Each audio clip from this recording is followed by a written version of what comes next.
오늘 아침에 상고할 하나님의 말씀입니다. 구약 성경 사무엘상 제3장 7절에서 10절의 말씀을 묵상하겠습니다. 구약 성경 사무엘상 제3장 7절에서 10절 말씀을 함께 우리 합독을 하도록 하겠습니다. 구약 성경 사무엘상 제3장 7절에서 10절 말씀까지 함께 합독합니다. 사무엘이 아직 여호와를 알지 못하고 여호와의 말씀도 아직 그에게 나타나지 아니한 때라. 여호와께서 세 번째 사무엘을 부르시는지라. 그가 일어나 엘리에게로 가서 이르되 당신이 나를 부르셨었기로 내가 여기 있나이다 하니 엘리가 여호와께서 이 아이를 부르신 줄을 깨닫고 엘리가 사무엘에게 이르되 거기서 누웠다가 그가 너를 부르시거든 내게 말하기를 여호와의 말씀하옵소서 주의 종이 듣겠나이다 하라 하니 이에 사무엘이 거기서 자기 처소에 누우니라. 여호와께서 인하여 서서 전과 같이 사무엘아 사무엘아 부르시는지라. 사무엘이 이르되 말씀하옵소서 주의 종이 듣겠나이다 하니. 아멘. 우리 사람의 마음을 양심, 이 사람에게 누구나 양심이 있습니다. 하나님께서 우리 사람을 만드실 때에 독특한 것을 주셨는데 그것은 양심을 주셨어요. 동물에게는 양심이 없습니다. 동물에게는 오직 본능만 있을 뿐입니다. 동물이 아무리 사람하고 친밀한 관계를 유지하고 이런 참 정다운 이런 관계를 갖고 산다 할지라도 동물에게는 양심이 없어요. 동물에게는 오직 본능만 있을 뿐이에요. 그래서 동물은 항상 본능에 이끌려 살 뿐이에요. 그러나 우리 사람에게는 하나님께서 양심을 주셨어요. 그 양심을 다른 말로 표현하면은 마음의 등불이라고 그래 말합니다. 왜 마음의 등불, 양심을 그리 표현했을까요? 이 등불, 불이 꺼져버리면은 사람은 결코 양심의 존재가 될 수가 없어요. 그런 우리 시대를 이렇게 둘러보게 되면은 사실 이 마음의 등불이 꺼진 사람들이 참 많은 것 같아요. 그러니까 양심이 캄캄해져 버리는 거예요. 다르게 표현하면 양심이 마비된 그런 사람들이 요즘 우리 주변에 참 많이 보게 됩니다. 그럼 마음에 이 등불이 꺼져 있으니까 아무것도 보이지 않잖아요. 그러니까 사람은 원래 양심적으로 살아야 되는데 양심이 마비되고 마음의 등불이 캄캄해져 버리니까 오직 남은 것은 유욕, 마치 짐승처럼 본능으로 살아가는 거예요. 야수처럼 살아간다 그 말이죠. 그러니까 마치 야수처럼 말하고 야수처럼 행동하고 야수처럼 끄리낌 없는 짓을 하고 돌아다녀요. 요즘 우리 시대 우리 사회가 무섭다 하는 말은 바로 이것을 두고 하는 이야기예요. 사람들의 마음에 이 등불이 점점 꺼져가고 있는 참 너무나 그래서 참 암울한 시대다. 뭐 이렇게 우리가 표현들 하지 않겠습니까? 그러니까 이 마음의 등불이 꺼져 있으니까 더러운 것을 더러운 것으로 알지 못하는 거예요. 나쁜 짓을 해도 그것이 나쁜 짓이다 느끼지 못하는 거예요. 양심이 마비되어 있어요. 마음의 등불이 꺼져 있으니까 캄캄한 흑암 속에 갇혀 있으니까 앞을 전혀 볼 수 없으니까 분별력이 없어지니까 죄를 죄로 여기지 아니하는 이런 무서운 시대가 오늘 우리의 시대가 아닌가. 그래서 사람들의 마음이 죄를 짓고도요 뻔뻔합니다. 불법을 행하고도 법을 지키지 않고서도 웬만한 사람 한둘 이렇게 해치고서도 뻔뻔스럽게 살아가는 이런 참 그 마음의 등불이 꺼져버린 양심이 불량한 이런 참 사람들이 오늘 우리 주변에 얼마나 많이 있는지 몰라요. 그 왜 이럴까? 왜 이렇게 될 수밖에 없었을까? 여러분 잠언 29장 18절에 보시면은 이런 말씀이 있어요. 묵시가 없으면 백성이 방자히 행하거니와 율법을 지키는 자는 복이 있다 그랬어요. 여러분 여기에 묵시는 뭐냐? 하나님의 계시를 말합니다. 즉 하나님의 말씀을 말하는 겁니다. 하나님의 말씀이 사람들의 마음이 없어요. 한번 오늘 신앙생활하고 있는 우리들조차도 어떻게 보면은 하나님의 말씀이 없는 것 같은 모습으로 살 때가 있어요. 그래서 하나님의 말씀과 등지고 하나님의 말씀과 상관없이 살아가는 그 결과는 뭐냐? 방자히 행할 수밖에 없어요. 이게 성경이 지금 오늘 우리를 향하여서 지적해 주는 그런 말씀이에요. 방자히 행한다. 그러니까 이것은 자기 마음대로 산다는 거예요. 자기 마음대로 하나님의 말씀의 감동과는 전혀 상관이 없어요. 오직 자기 생각, 자기 판단, 자기 어떤 기분 여기에 매여가지고 그냥 자기 멋대로 그냥 이렇게 살아간다는 거예요.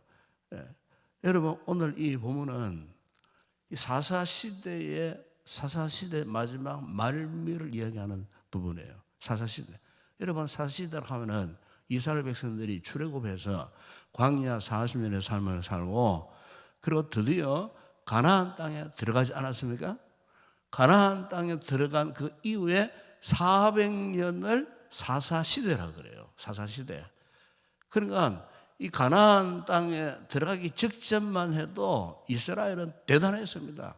여호수아가 이스라엘 백성들을 이끌고 가나안 땅에 들어갔을 때만 하더라도 이스라엘 백성들은요 정말 대단한 백성들이었어요. 가나안의 그 7 족속들이 벌벌 떨었어요. 그렇게 될 수밖에 없었던 것이 그들이 오직 여호와의 말씀을 따라 가나안을 건넜고 가나안 땅에 들어가서도 하나님의 말씀을 따라 가나안 정복 전쟁을 했는데 그야말로 백전백승 하니까 주변에 수백 년 동안 이미 틀을 잡고 살던 그 가나안 7 족속들도 벌벌 떨었어요. 그래서 하나하나 그 가나안 땅을 다 접수했어요.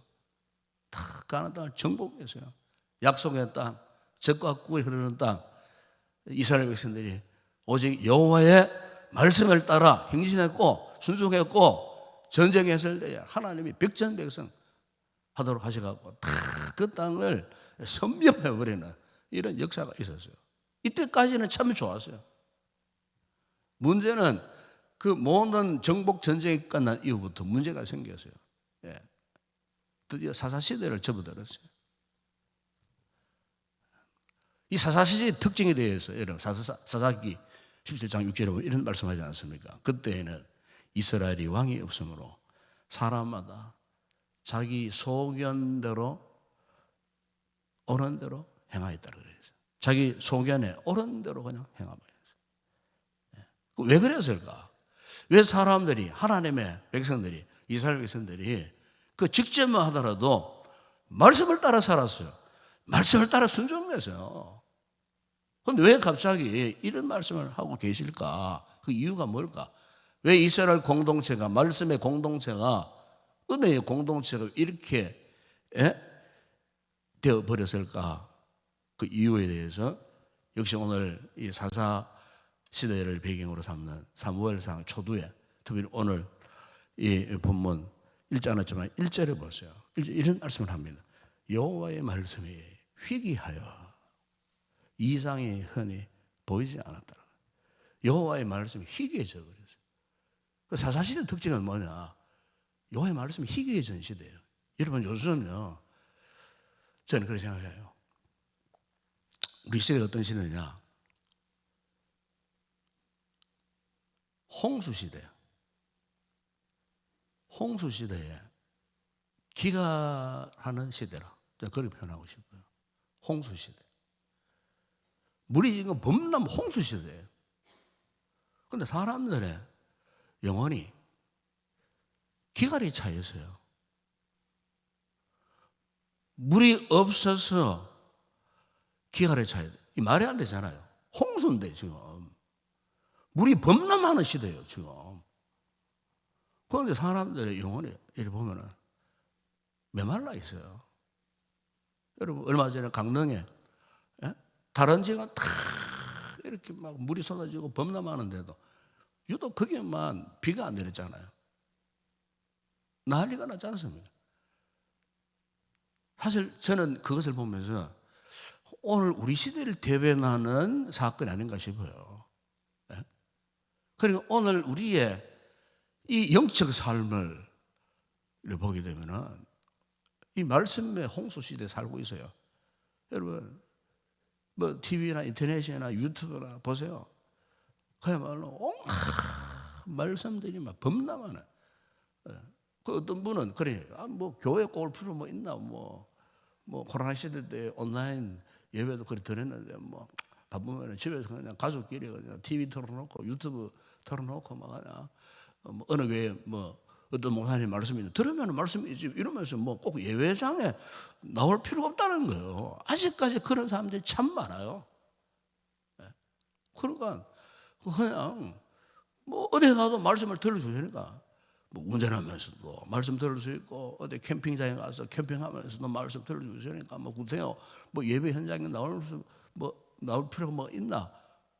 지금 과거 우리가 한 5, 6년 전만 하더라도 상상하지 못한 현상이 오늘날 현대 교회 안에 기성교회 안에 지금 일어나고 있습니다. 지금.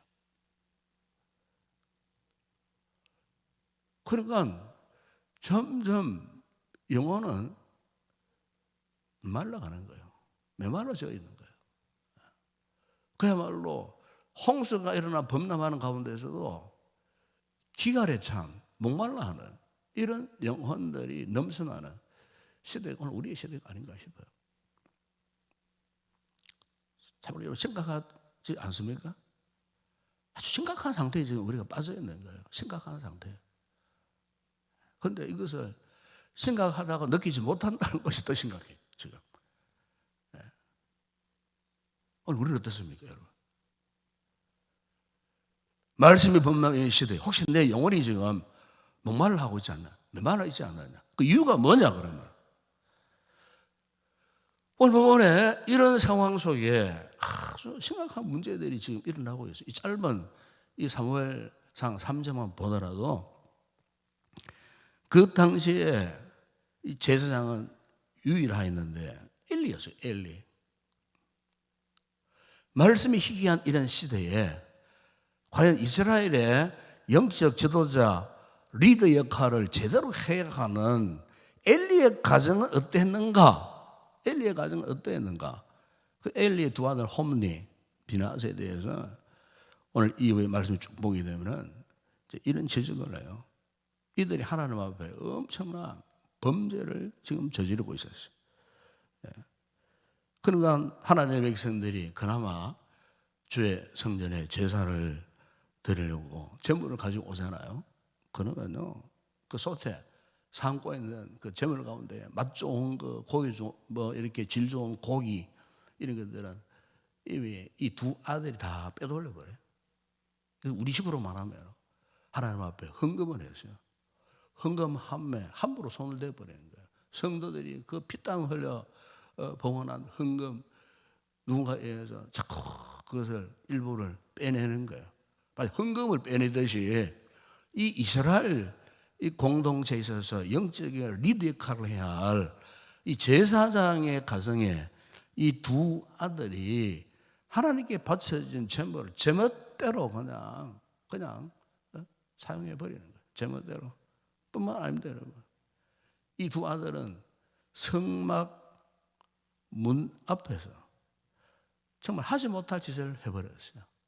옛날부터 이스라엘 백성들은 이 성막 문 앞에라는 것은 제사장이 하나님께로부터 받은 말씀, 감동받은 말씀을 백성들이 알려주고 가르쳐주는 장소예요. 거기가 성막 문 앞에. 그런데 이 성막 문 앞에 홈리와 비나스가 무슨 짓을 했는 줄 아십니까? 성막에 봉사로 올라오는 여인들을 부득한 관계를 맺고 음행을 저지르고요. 이거는 말할 수 없는, 도저히 상상도 할 수 없었던 그런 짓들을 이 두 아들이 했을 때에 하나님께서 분노하지 않을 수 없죠. 예. 그래서 여러분 사무엘상 2장 그 3절에 보시면은 하나님께서 엘리의 가정에 무슨 심판을 말씀하셔요. 그러므로 이스라엘의 하나님 나 여호와가 말하노라. 내가 전에 내 집과 내 조상의 집이 내 앞에서 영원히 행하리라 하여서나 이제 나 여호와가 말하노니 결단코 그렇게 하지 않나리라. 그래서 하실 말씀에 나를 존중히 여기는 자를 내가 존중히 여기고 나를 멸시하는 자를 내가 경멸하리라. 이 경멸이라는 단어를, 경멸은 파멸, 한마디로 말하면 죽여버리겠다는 것입니다. 그런 표현이에요. 경멸한다는 거는 다 너희들 그냥 삭설이 그냥 없애버리겠다. 하나님이 얼마나 분노하십니까?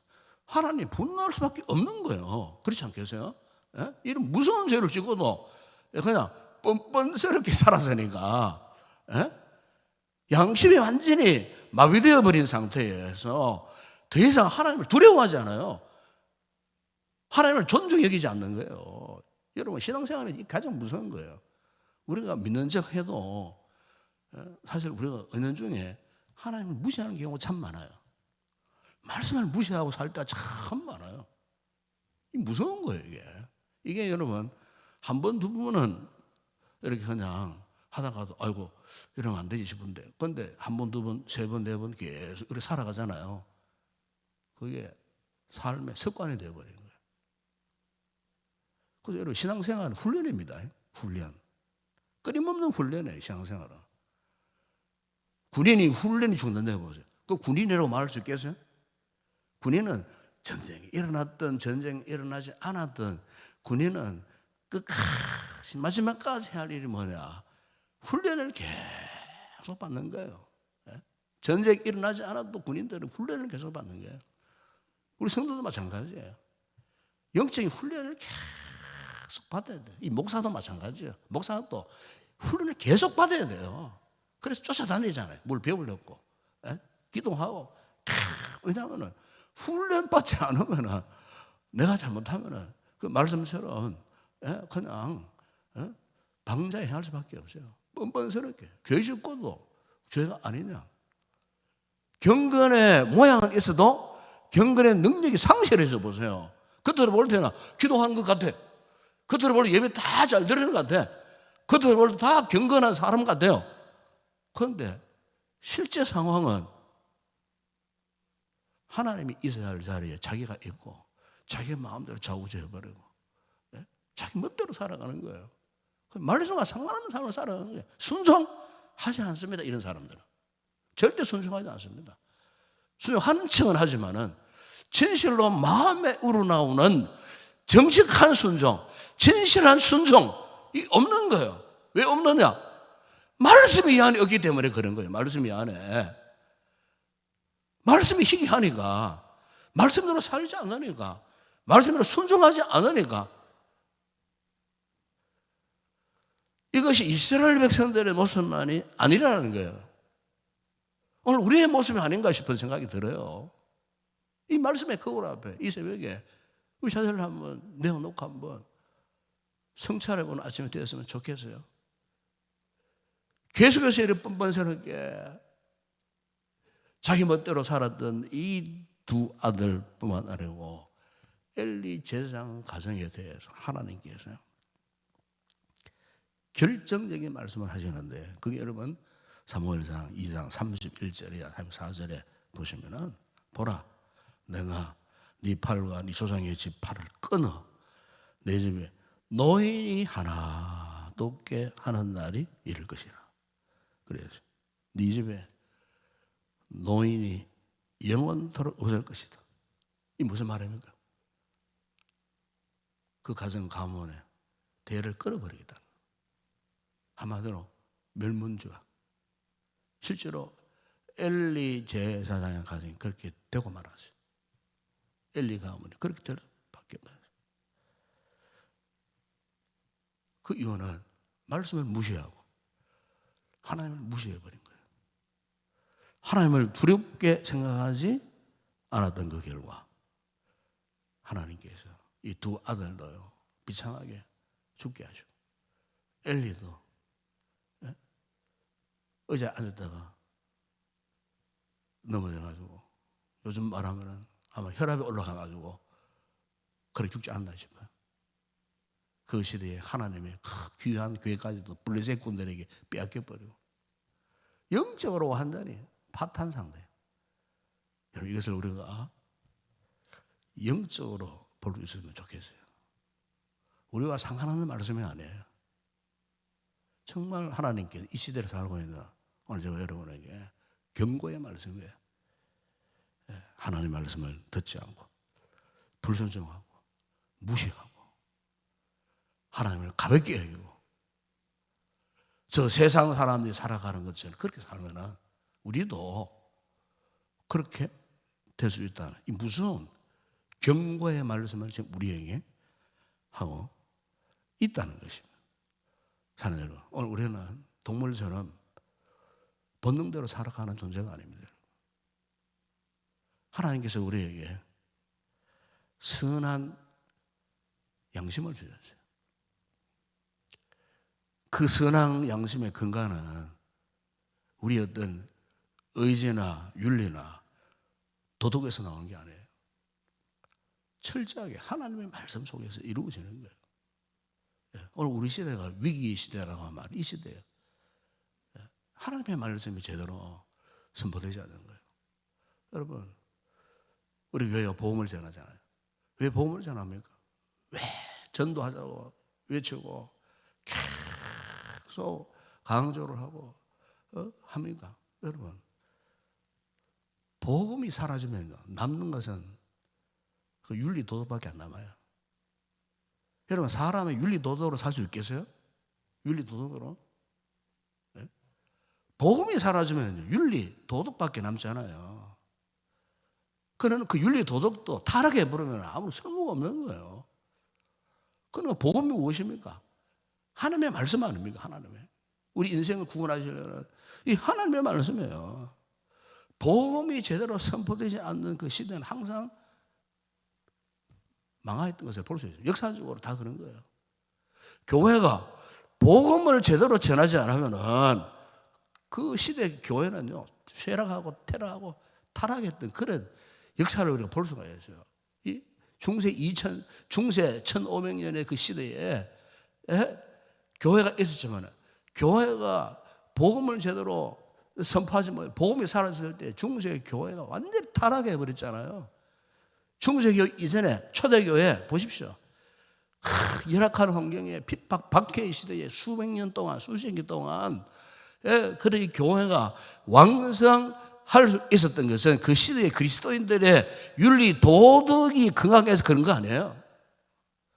복음이 왕성했기 때문에 복음의 절대 능력이 나타났기 때문에 그 1세기 초대교회 성도들이 그토록 핍박 박해 속에서도 결국엔 보십시오. 복음 앞에 그 거대한 로마 제국이 무릎을 꿇지 않았나 그 말이에요. 저는 요즘 우리 교단, 저는 정치는 절대 하지 않습니다. 그러니까 교단이 들어가는 이 상황을 보면 참 심각해요 지금. 이 총회 앞두고. 상황을 앞에 있는 지도자가 정신 차려야 되는데 이 시대가 지금 어떤 시대인지 감을 못 잡는 것 같아요. 교회가 정말로 기도운동을 일으키고 복음운동을 일으키고 이제 교회 부흥을 위해서 힘써 애써야 할 앞서 있는 리더들이 그 자리를 하나 갖고 밀고 땡기고 말이지. 예? 그 사람 가운데 친구도 있어요. 이번에 나오는 사람. 저는 반응소리를 잘하는 목사님이 어디 가도 정신을 못 차려요.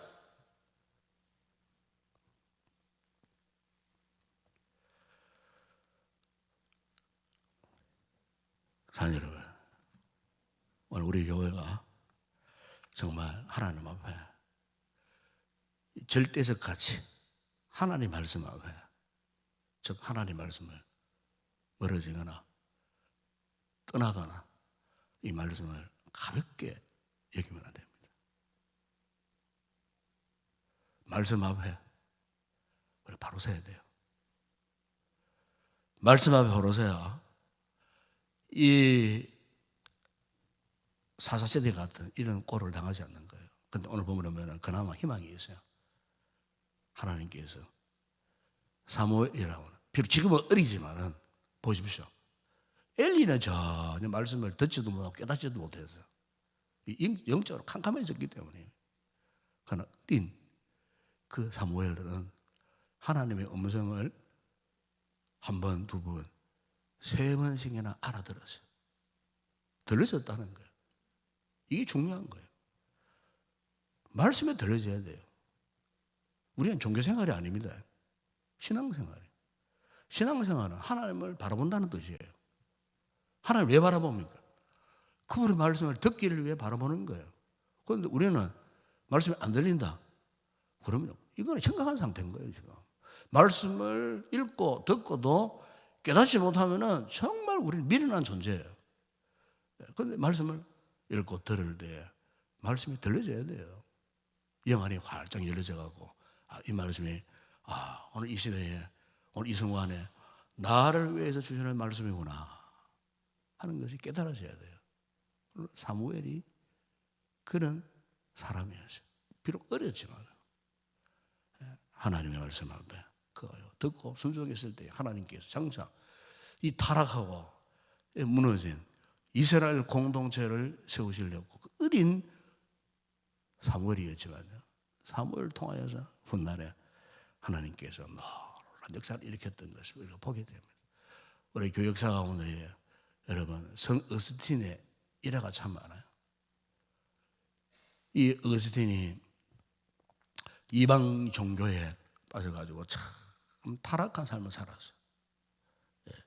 그랬을 때 어느 날 그 시대에 이탈리아 밀라노의 유명한 함브로소라고 하는 이 주교의 설교를 듣게 되었어요.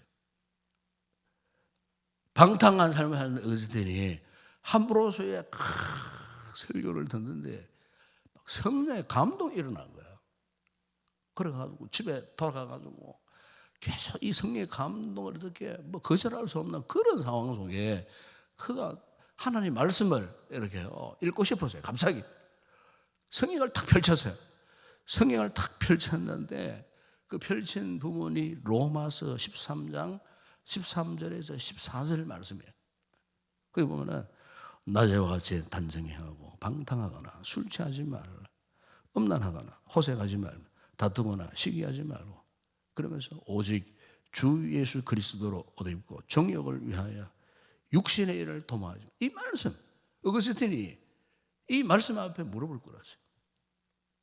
말씀 앞에 하나님께서 캄캄해진 어거스틴의 그 마음을 말씀으로 환히 밝혀주시니까 이제 그 양심이 정상적으로 돌아온 거예요.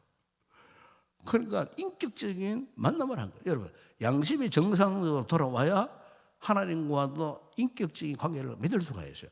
양심이 불량한 사람은요, 하나님과도 정상적인 인격 관계를 유지할 수가 없어요. 타락하고 방탕했던 이 어거스틴이 말씀의 빛에 조명받게 되니 그 마음이 본래의 모습으로 돌아오니 양심이 회복되니 말씀이 들려지고 말씀에 강력한 은혜를 잊게 되니 그가 눈물로 회개하고 전격적으로 그의 삶이 그때부터 완전히 변화되어 버린 거예요.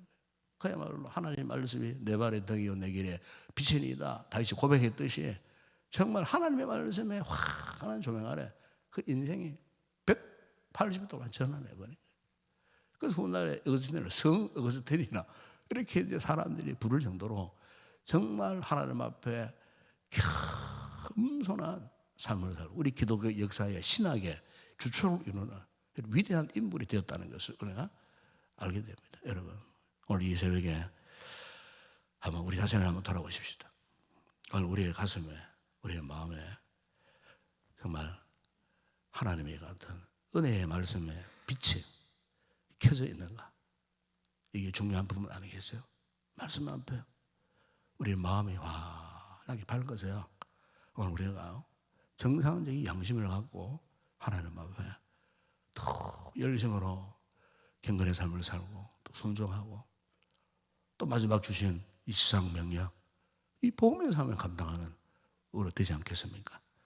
이런 우리가 되게 해달라고 이 말씀 붙들고 함께 기도하는 아침 되고, 우리 교회가 또 이 가을에 이 사명 잘 감당하는 건강한 우리 교회가 되어질 수 있도록 힘쓰고 애써서 함께 기도하는 복된 아침에 되었으면 좋겠습니다. 기도하겠습니다. 아버지 하나님, 어두운 시대에 우리가 살고 있습니다. 과거 어느 시대보다도 가장 풍성하고 가장 편리한 시대에 살고 있건만 정작 사람들의 마음은 더 캄캄해져 있습니다. 양심마저 마비되어 버린 이런 상황 속에 수많은 사람들이 방자히 행하고 있습니다.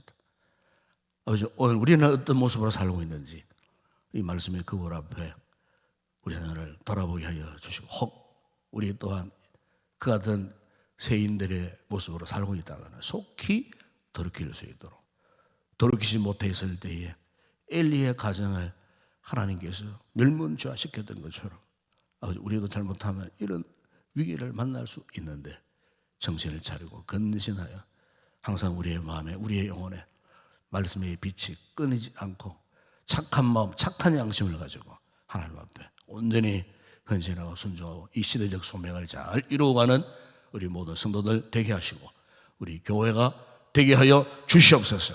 예수님의 이름으로 기도드리옵나이다. 아멘. 지금은 우리 주 예수 그리스도의 은혜와 하나님 우리 아버지의 무한하신 사랑하시고 성령의 위로와 교통과 충만하신 은혜가 하나님의 말씀을 통하여 신앙의 등불을 환히 밝혀서 말씀 앞에 절대 순종하며 살기를 결단하고 들어가는 우리 모든 성도들 가운데 오늘도 이곳에 드려질 모든 주일 예배와 우리 교회 위에 이제와 영원토록 함께 있을지어다. 아멘.